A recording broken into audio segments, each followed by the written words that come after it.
Selingkuh dengan bos, wanita ini jatuh miskin. Yang sudah subscribe, semoga rezekinya lancar ya. Afifah, seorang wanita berusia 27 tahun, telah lulus kuliah sekitar 3 tahun yang lalu dan kini bekerja di sebuah perusahaan besar. Saat ia memulai proses melamar pekerjaan, ia menghadapi persaingan ketat dari berbagai kandidat berprestasi, membuatnya merasa sedikit kesulitan. Namun dengan kegigihan dan kemampuannya, Afifah akhirnya diterima dengan posisi yang lumayan. Merasa bahwa ia telah mencapai pencapaian yang memuaskan. Di tengah kesibukan pekerjaan, Afifah menjalin hubungan dengan Fauzan, kekasihnya yang juga bekerja dalam divisi yang sama dengannya. Kehadiran Fauzan seringkali membuat mereka berdua bersama di tempat kerja. Hubungan mereka pun menjadi buah bibir di kalangan rekan kerja dan bos mereka, sehingga bos mereka memberikan peringatan agar mereka tidak mencampuri urusan pribadi dengan pekerjaan, demi menjaga fokus dan kinerja yang baik, agar tidak berdampak negatif pada hasil kerja dan produktivitas perusahaan. Afifah dan Fauzan menerima nasihat bos mereka dengan bijak. Mereka berdua berusaha keras untuk memisahkan urusan pribadi dan profesional. Mereka belajar untuk membedakan antara hubungan pribadi dan pekerjaan, sehingga tidak ada gangguan yang merugikan dalam lingkungan kerja. Meskipun terkadang sulit untuk memisahkan antara emosi dan tugas profesional, Afifah dan Fauzan sering mendukung dan memahami pentingnya menjaga profesionalitasnya dalam bekerja. Dengan tekad dan komitmen untuk tetap fokus pada pekerjaan, Afifah dan Fauzan berhasil menyeimbangkan hubungan mereka dengan tugas-tugas kerja. Mereka belajar untuk menghormati batas antara kehidupan profesional dan pribadi, sehingga dapat memberikan yang terbaik dalam kedua aspek tersebut. Keberhasilan mereka dalam membedakan antara cinta dan karir menjadi bukti bahwa mereka mampu mengatasi tantangan dan menjaga keseimbangan yang baik dalam hidup mereka. Afifah menatap cermin, wajahnya muram. 3 bulan sudah berlalu sejak ia memulai pekerjaan ini, dan rasa tidak puas mencengkram hatinya. Ia melihat teman-temannya yang bekerja di posisi yang sama, menikmati hidup dengan bebas. Mereka bisa jalan-jalan kemana saja, makan di restoran mewah, membeli baju baru tanpa harus memikirkan beban. Kenapa aku tidak bisa seperti mereka? Gumam Afifah, matanya berkaca-kaca. Ia ingat saat pertama kali menerima gaji. Ia langsung membagi sebagian besar untuk adik-adiknya. Kebutuhan mereka selalu menjadi prioritas.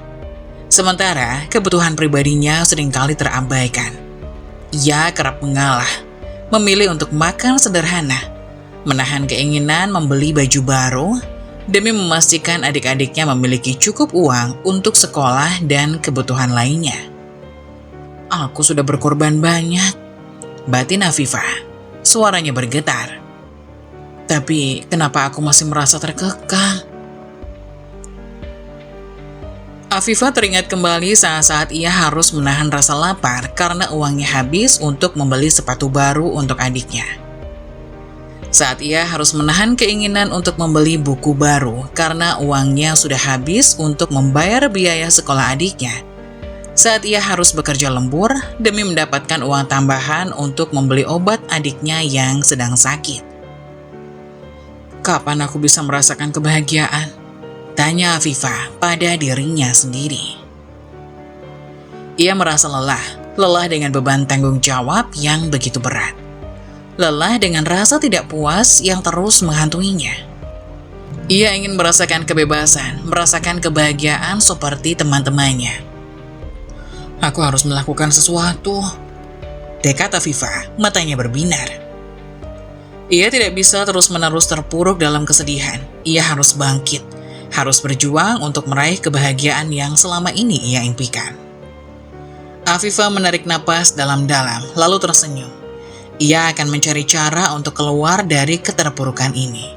Ia akan mencari cara untuk mendapatkan kebahagiaan yang selama ini ia rindukan. Aku akan membuktikan bahwa aku bisa bahagia, bisik Afifah. Matanya memancarkan tekad yang kuat.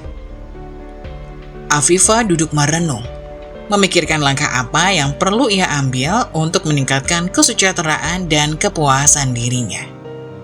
Ia merasa tertinggal dari beberapa temannya yang sudah meraih kenaikan jabatan, sementara dirinya masih stagnan.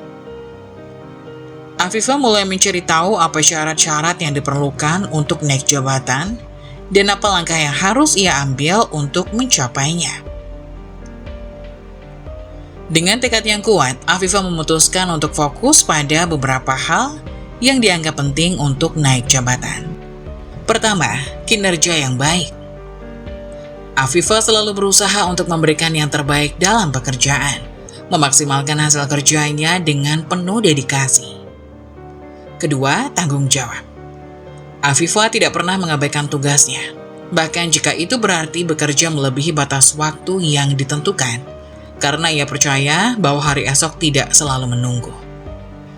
Afifah juga sadar akan pentingnya kemampuan dan kompetensi, pengalaman kerja, pendidikan dan sertifikasi, kemampuan kepemimpinan, reputasi, dan etika kerja dalam meraih kenaikan jabatan.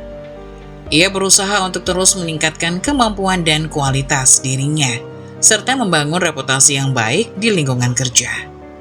Namun meskipun ia telah menerapkan hal-hal tersebut, Afifah masih merasa ragu apakah itu sudah cukup untuk mendapatkan kenaikan jabatan yang diinginkan. Afifah merasa frustasi dan terbebani dengan pemikiran bahwa teman-temannya tampaknya lebih mudah dalam meraih kenaikan jabatan. Ia merasa bahwa prosesnya tidak semudah yang ia bayangkan, dan mungkin ada hal-hal lain yang perlu ia pelajari atau lakukan untuk mencapai tujuannya. Namun, Afifah tidak menyerah. Ia memilih untuk terus berjuang dan belajar, serta tetap percaya bahwa usahanya akan membuahkan hasil suatu hari nanti.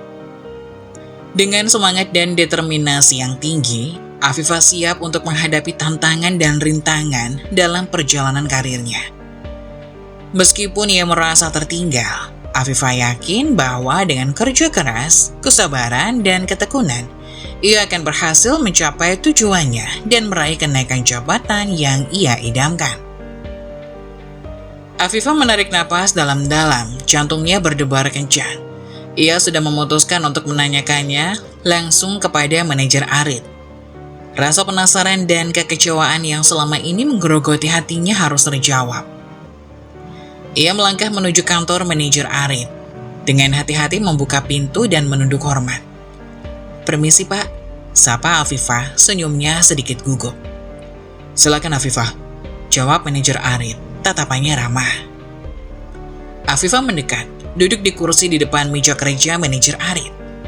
Di atas meja sebuah namtek bertuliskan Arit, manajer, terpasang dengan rapi. "Ada apa Afifah?" tanya manajer Arit. Nada bicaranya hangat. Afifah menghela napas, mencoba untuk tenang. "Pak, saya ingin bertanya tentang kenaikan jabatan," katanya, suaranya sedikit gemetar. Manajer Arit mengerutkan kening. "Kenapa Afifah? Apakah kamu ingin mengajukan permohonan kenaikan jabatan?" "Sebenarnya saya ingin tahu Pak, kenapa saya belum naik jabatan. Saya pikir kinerja saya cukup bagus selama ini. Saya selalu menyelesaikan tugas dengan baik, tidak pernah melanggar peraturan, dan selalu berusaha untuk memberikan yang terbaik untuk perusahaan." Jelas Afifah, matanya berkaca-kaca. Manajer Arit terkekeh pelan. "Afifah, kamu iri dengan teman-temanmu yang naik jabatan ya?" Afifah menggeleng cepat. Bukan begitu Pak, saya hanya ingin tahu apa yang harus saya lakukan agar bisa naik jabatan." Manajer Arit tersenyum. "Afifah, kenaikan jabatan itu tidak hanya ditentukan oleh kinerja yang bagus, ada banyak faktor yang dipertimbangkan, seperti pengalaman, kemampuan kepemimpinan, dan keputusan dari pihak HR." "Keputusan dari pihak HR?" tanya Afifah bingung. "Iya Afifah. Pihak HR memiliki peran penting dalam menentukan siapa yang layak untuk naik jabatan. Mereka akan menilai potensi dan kemampuan karyawan secara keseluruhan, termasuk kinerja, pengalaman, dan sikap. jawab manajer Arit. Afifah terdiam, matanya menatap kosong pada meja kerja manajer Arit. Ia merasa seperti terjebak dalam sebuah permainan yang rumit. Ia bekerja keras, berusaha memberikan yang terbaik, tetapi ternyata masih ada faktor lain yang menentukan nasibnya. Jadi, apa yang harus saya lakukan? Tanya Afifah, suaranya lirih. Manajer Arit menepuk bahu Afifah. Tenang Afifah, teruslah bekerja dengan baik. Tunjukkan potensi dan kemampuanmu. Jangan pernah berhenti belajar dan berkembang, dan percayalah, kesempatan akan datang pada saat yang tepat. Afifah mengangguk.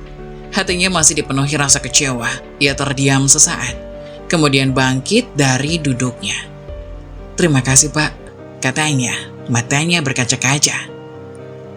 Sama-sama Afifah, jawab manajer Arit tersenyum lembut. Tapi, saya punya solusi terbaik untukmu, khusus untukmu seorang. Manajer Arit menatap Afifah dengan keinginan tersembunyi. Afifah mengernyit, tidak mengerti yang dimaksud sang bos. Ia dengan penasaran bertanya dan beliau menjawab. Istri saya sudah 2 tahun kerja di luar kota. Saya sedikit merindukan momen-momen itu. Afifah tersenyum mendengar cerita manajernya. Namun bukan itu yang diinginkan dari manajer Arit. Bisakah kamu gantikan tugas istri saya? Saya jamin kamu akan naik jabatan setelah melakukannya. Dengan saya. Tentu terkejut diberi tawaran seperti itu. Tapi Afifah juga bimbang. Ia meminta waktu kepada manajer Arit tentang apa yang beliau janjikan dan apa yang harus Afifah lakukan untuk menebus itu. Apalagi Afifah memiliki kekasih yang satu perusahaan dengannya. Jangan sampai ia mendengar tawaran dari bosnya ini. Afifah keluar dari ruangan manajer Arit. Langkahnya gontai, ia masih merasa bingung dan kecewa. Namun ia juga bertekad untuk terus berusaha dan membuktikan kemampuannya.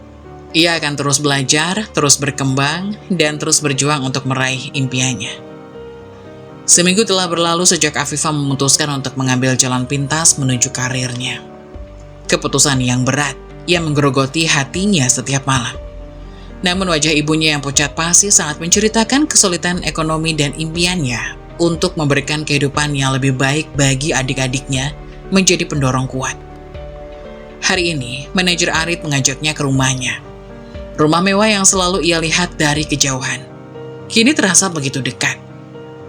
Ia merasakan jantungnya berdebar kencang, seperti burung yang terperangkap di dalam sangkar. Afifah, aku tahu ini sulit, tapi aku janji akan membantumu. Bisik manajer Arit, matanya menatapnya dengan penuh makna. Afifah hanya mengangguk. Matanya berkaca-kaca, ia mencoba untuk bersikap tegar mengingat tujuannya, ia harus kuat dan ia harus berhasil. Di dalam kamar yang dipenuhi aroma parfum mahal, Afifah merasakan tubuhnya menegak. Ia mencoba untuk menolak, namun tangan manajer Arit yang kuat menariknya semakin erat. Ini hanya untuk karirmu Afifah, ini hanya untuk karirmu Afifah. Jangan pikirkan yang lain, ucap manajer Arit. Suaranya terdengar lembut namun penuh otoritas. Afifah memejamkan mata, air matanya mengalir deras. Ia merasakan tubuhnya seperti kayu yang dipaku, tak berdaya. Aku akan tetap mencintaimu Afifah, bisik manajer Arit mencium keningnya lembut. Afifah hanya bisa terdiam, hatinya hancur berkeping-keping. Ia mencoba untuk fokus pada tujuannya. Namun bayangan kekasihnya yang selalu menemaninya dalam suka dan duka terus menghantuinya. 2 bulan berlalu, Afifah merasakan beban yang semakin berat. Ia harus berpura-pura bahagia di depan kekasihnya, sementara hatinya tercabik-cabik. Ia harus berhati-hati menjaga rahasia ini agar tidak terbongkar. Suatu hari Afifah dipanggil ke ruang rapat. Keputusan kenaikan jabatannya telah diumumkan manajer Arit dengan tersenyum puas. Matanya berbinar-binar. Selamat Afifah, kamu pantas mendapatkannya, ucapnya. Tangannya meraih tangan Afifah. Afifah hanya bisa tersenyum kecut, hatinya terasa kosong. Belum sempat Afifah membalas ucapan selamat dari bosnya, seorang wanita datang langsung menampar pipi kirinya. Dalam hati terjadi ledakan yang membuatnya terdiam. Bibirnya keluh dan matanya membelalak. Ini tak seperti yang ia bayangkan. Bisa-bisanya kamu mendekati suami saya untuk naik jabatan. Cerit wanita tersebut sambil menunjuk-nunjuk Afifah. Afifah duduk, merasa malu yang luar biasa. Pihak HR yang masih berada di ruang rapat saling bisik-bisik. Mereka langsung sadar mengapa tiba-tiba manajer Arit mengusulkan Afifah agar naik jabatan. Ternyata ada sangkut pautnya dengan menggoda sang bos. Tidak bisa menyangkal ini memang benar adanya yang dilakukan Afifah. Ia meremas kedua tangannya sambil tetap menunduk. Karena kekacauan ini, manajer Arit menenangkan istrinya sambil menjelaskan beberapa hal mengenai Afifah. Sedangkan Afifah, ia tidak jadi naik jabatan. Bahkan ia mendengar hendak dipecat lantaran termasuk pelanggaran aturan perusahaan. Alhasil Afifah diminta keluar ruangan selama mereka berdiskusi. Entah bagaimana, begitu Afifah keluar ruangan, sudah ada karyawan lain yang memandangnya sinis seolah menghakimi. Mereka tahu apa yang terjadi di dalam, bahkan mungkin mendengar semuanya. Di antara karyawan yang berkerumun, ada Fauzan, kekasih Afifah salah satunya. Ia menghampiri Fauzan, menangis di hadapan laki-laki tersebut, menumpahkan semua yang ia pendam selama di ruang rapat. Namun reaksi Fauzan menambah rasa sakit hati yang meradang di dada Afifah. Kekasihnya meninggalkannya begitu saja, bahkan tanpa sepatah kata pun. Afifah merasa dunianya runtuh saat kekasihnya, Fauzan, meninggalkannya tanpa sepatah kata setelah kepergok selingkuh. Penderitaannya bertambah ketika sekretaris manajer Arit menyampaikan bahwa Afifah dipecat dari pekerjaannya, membuatnya kehilangan sumber penghasilan dan stabilitas hidupnya. Afifah merasa bingung dan terpuruk. Ia tidak tahu harus mulai dari mana. Dengan hati yang berat, Afifah membawa barang-barang pribadinya keluar dari kantor. Rekan kerjanya yang dulunya menghormatinya, kini tidak lagi memperlihatkan rasa hormat. Membuat Afifah merasa terasing dan sendirian. Tanpa ada yang peduli, Afifah pulang ke rumah dengan langkah yang berat, menghadapi masalah yang semakin bertumpuk di depannya. Di rumah, Afifah disambut oleh penagih hutang yang menagih pembayaran hutang orang tuanya. Afifah yang tidak memiliki uang sebanyak itu berjuang untuk menjaga kestabilan keuangan keluarganya. Ia meminta penagih hutang untuk memberinya waktu, sementara ia mencari solusi untuk masalah keuangan yang semakin membelit. Afifah bertemu dengan kedua adiknya yang masih duduk di bangku SMP. Dengan terseduh-seduh ia meminta agar kedua adiknya untuk tidak melanjutkan sekolah karena tidak punya biaya. Awalnya kedua adiknya menolak, namun mereka akhirnya memahami kondisi keluarga mereka dan memilih untuk mendukung keputusan Afifah. Mereka berdua tidak lagi berangkat sekolah, menyadari bahwa situasi keluarga mereka membutuhkan perhatian lebih dari sebelumnya. Untuk mengatasi masalah keuangan, Afifah menjual rumah peninggalan orang tuanya. Uang yang dihasilkan dari penjualan rumah tersebut direncanakan untuk membayar hutang orang tuanya dan membeli rumah yang lebih murah. Namun, masalah tidak berhenti setelah rumah terjual. Afifah masih menghadapi kekurangan uang untuk kebutuhan sehari-hari, membuatnya merasa lebih miskin dari sebelumnya. Afifah menyesal karena kurang bersyukur dengan kehidupan yang dimilikinya sebelumnya. Kehilangan segalanya membuatnya menyadari pentingnya bersyukur atas apa yang dimiliki dan menghargai setiap momen kehidupan. Meskipun menghadapi kesulitan yang besar, Afifah tetap berjuang dan berusaha untuk menyelesaikan masalah satu persatu. Dengan harapan bahwa suatu hari nanti, keadaan akan membaik dan kehidupannya akan kembali stabil dan sejahtera.